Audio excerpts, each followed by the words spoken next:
मंजिलें दूर नहीं पास होती हैं, नजरें उठाकर देखो साईं की अरदास कबूल होती है। ओम साईं राम मित्रों, आज का ब्लॉग आप सभी साईं परिवार के लिए विशेष लाभकारी और कल्याणकारी है, क्योंकि आज के ब्लॉग में हम अपने साईं परिवार के लिए एक बहुत ही विशेष उपाय लेकर के आए हैं, जिसके माध्यम से आपके हर बिगड़े हुए कार्य सिद्ध होंगे, बनेंगे और आपका अरदास साईं बाबा के श्री चरणों में कबूल होगा। क्योंकि बहुत सारे साईं भक्त कहते हैं कि गुरुजी मैं इतने दिन से पूजा कर रहा हूँ, ऐसे पूजा कर रहा हूँ, मेरी मनोकामनाएं पूरी नहीं हो रही हैं। क्या बात है? अगर आपके दिमाग में ये बात आए कि आखिर मैं ऐसे कर रहा हूँ, ये कर रहा हूँ, मेरी मनोकामनाएं पूरी क्यों नहीं हो रही हैं, तो आपको वहीं पर अपने आप को चेक करना चाहिए कि आखिर कमी कहाँ रह जाती है। यहाँ पर इस उपाय को बताने से पहले मैं आप सभी लोगों को दो बातें बताना चाहता हूँ, जो साईं बाबा ने अपने जीवन के सार तत्व के रूप में बोला था। वो क्या है? श्रद्धा और सब्री। मतलब आपका विश्वास अडिग होना चाहिए और सब्र भी बहुत ही गहरा होना चाहिए, क्योंकि आध्यात्म एक ऐसी ऊर्जा होती है जो कभी उस तरह से कार्य नहीं करती कि आपने स्विच ऑन किया और बल्ब जल गया। ऐसा नहीं कार्य करता। आध्यात्म की ऊर्जा अदृश्य रूप में आपको ग्रूम करती है। अब यहाँ पर मैं आपको हवन से जोड़ूंगा। देखिए, हवन क्या होता है? हवन में जो आप आहुति डालते हो वो तो अग्नि में भस्म होता है और उसकी राख बचती है। मतलब आप देवताओं को डायरेक्ट ऐसा आहार देते हो, उनको खुश करते हो और उसी प्रसन्नता का जो अदृश्य ऊर्जा है, रेज है, एनर्जी है, वही आपको ग्रूम करके आपके लक्ष्य तक पहुंचाती है। तो यहाँ पर हमारे यहाँ लिखा गया है कि कामी क्रोधी लोभी इनसे भक्ति न होए, भक्ति करे कोई सूरमा, जाति वरण कुल खोए। मतलब यहाँ पर क्या है कि अगर आपके अंदर कोई ऐसा विकार आ जाता है जो आपको धर्म के रास्ते से विचलित कर देता है और आप भटक जाते हो, आपकी आस्था मतलब डैमेज होती है, एक प्रकार से आपका आस्था जो है विचलित होने लगती है, तो आपका कार्य समझ लीजिए सिद्ध नहीं होगा। आपका कार्य इसलिए सिद्ध नहीं होगा क्योंकि आपकी आस्था ही विचलित हो जा रही है। यहाँ पर सबसे बड़ी चीज़ होती है आस्था अडिग होना चाहिए। जिस प्रकार से अभी आपने होली मनाया, और होलिका क्यों मनाई जाती है आप सब लोग जानते हैं। 2 सेकंड में आपका समय 2 मिनट लूँगा, क्योंकि प्रहलाद एक ऐसा अडिग बच्चा था जो ईश्वर का ध्यान करता था और उसका पिता जो था वो एक प्रकार से राक्षसी सोच का था, जो नहीं चाहता था कि किसी देवता का कोई स्मरण करे। वो चाहता था वो मेरा ही स्मरण करे, मेरा ही पूजा करे। तो प्रहलाद क्या हुआ कि वो भगवान विष्णु का और सभी लोगों का आराधना करना शुरू किया और अपने विचारों पर अडिग रहा। लास्ट में उसके पिता ने क्या किया? एक अन्याय शुरू किया और अपनी बहन के साथ, जिसका नाम होलिका था, उसी के गोद में बैठाकर इसको चिता में भस्म करने लगा। और हुआ क्या कि होलिका जल गई लेकिन प्रहलाद बच गया, क्योंकि उसकी आस्था अडिग थी। यहाँ पर आपको आस्था बहुत ही जरूरी है, जो मैंने समय आपका ये 2-3 मिनट लिया है बताने के लिए, क्योंकि मैं यही चाहता हूँ कि आप श्रद्धा और सब्र के साथ कोई उपाय करें। तो आज आइए जानते हैं उपाय क्या करना है। जैसे मित्रों, मैंने आपको कई बार ये बताया है कुछ मंत्रों का जाप करने के लिए।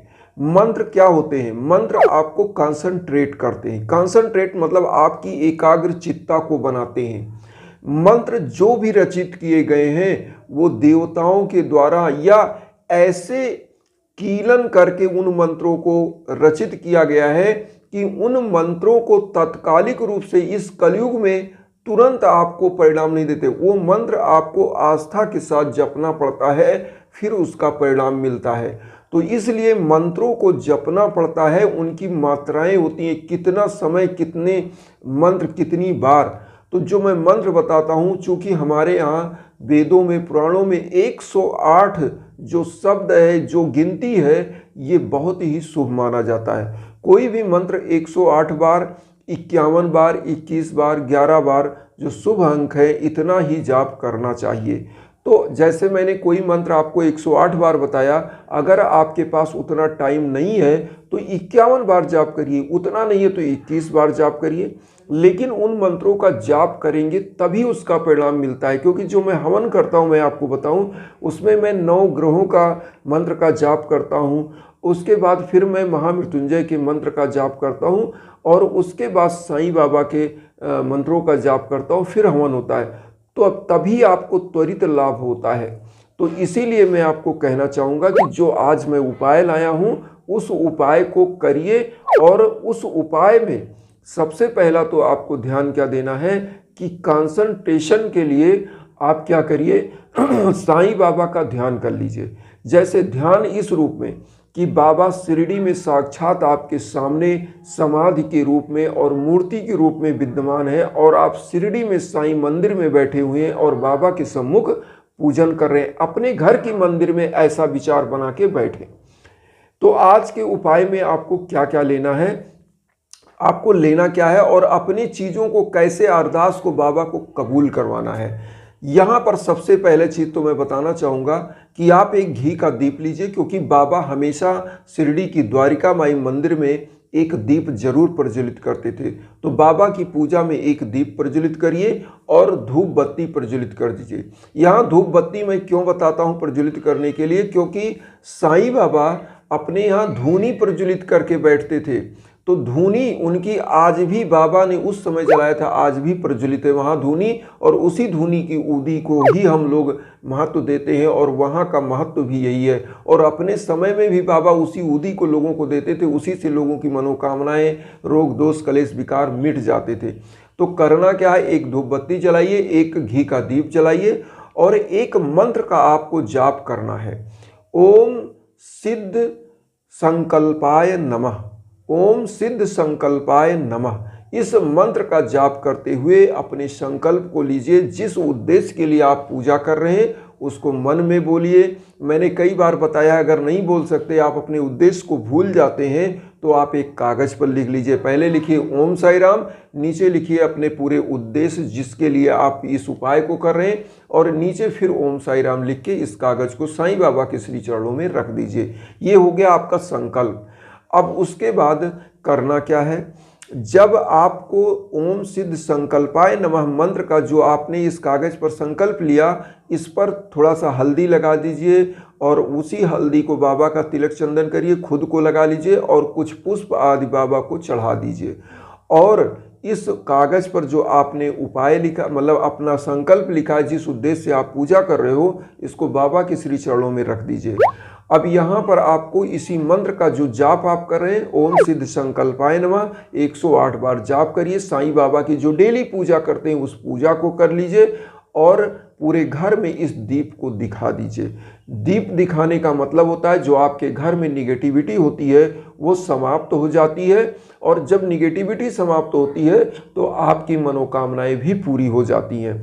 और निगेटिविटी समाप्त होने का तात्पर्य यहाँ यह है कि पूरे परिवार की निगेटिविटी समाप्त होती है। घर का कलह, जो घर में एक प्रकार से क्लेश है, लड़ाई झगड़े, धन की कमी, वो सब आपको प्राप्त होने लगती है, और सब कुछ शांति का वातावरण घर में बनता है। तो ऐसा करिए, और जब आपका उद्देश्य पूरा हो जाए तो जो संकल्प वाला कागज है इसको किसी पीपल के नीचे या किसी नदी में प्रवाहित कर दीजिए। बस इतना ही उपाय है। लेकिन जो मैंने पहले आपको चीज़ें कुछ बताई, उन चीज़ों को ध्यान दीजिए और उस पर विशेष जोर दीजिए, क्योंकि आपको श्रद्धा रखना बहुत जरूरी है। आपको अपने विचारों पर अडिग रहना जरूरी है, और आस्था अगर है, कहा गया है विश्वासम फलति सर्वदा। अगर विश्वास है तो सदा फल मिलेगा, अगर विश्वास नहीं है तो कोई फल आपको प्राप्त नहीं होता है। मैं तो कहता भी हूँ कि चाहे आपके अंदर अगर आस्था नहीं है, मेरे ऊपर विश्वास नहीं है, तो मैं 10,000 हवन आपके लिए कर दूं तो उसका परिणाम आपको नहीं मिलेगा। लेकिन अगर आपका आस्था है, आपकी श्रद्धा है बाबा में, तो आप अगर आस्थावान हैं तो निश्चित रूप से एक ही हवन में परिणाम दिख जाता है। जैसे मैंने पिछली बार बताया था कि हमारे एक साईं परिवार के मेंबर थे जिनका मैंने हवन किया था, और वो उनका एक्सपोर्ट इंपोर्ट का बिजनेस इतना करोड़ों में हो गया और वो परिवार इतना आज सुखी है, संपन्न है, तो उनका विश्वास था। तो विश्वास अगर आपका है तो निश्चित रूप से आपकी मनोकामनाएं पूरी होती हैं। और जो हम विचारधारा लेकर चल रहे हैं, वसुधैव कुटुंबकम की विचारधारा, उस सभी में बस मेरा उद्देश्य यही रहता है कि हमारे सभी साईं परिवार जुड़े और हमारा परिवार विशाल हो। और जब परिवार विशाल होता है तो एक दूसरे का दुख दर्द हम बांट सकते हैं, और उसी दुख दर्द को बांटने के लिए मैं आता हूं और आप लोगों से जुड़ना चाहता हूं, और चाहता हूं मुझे भी परिवार बनाइए। चैनल को सब्सक्राइब करके उन साईं भक्तों तक वीडियो को भी जरूर शेयर करिए जो किन्हीं कारणों से कष्ट में, दुख में। इन्हीं भावनाओं के साथ ओम साईं राम।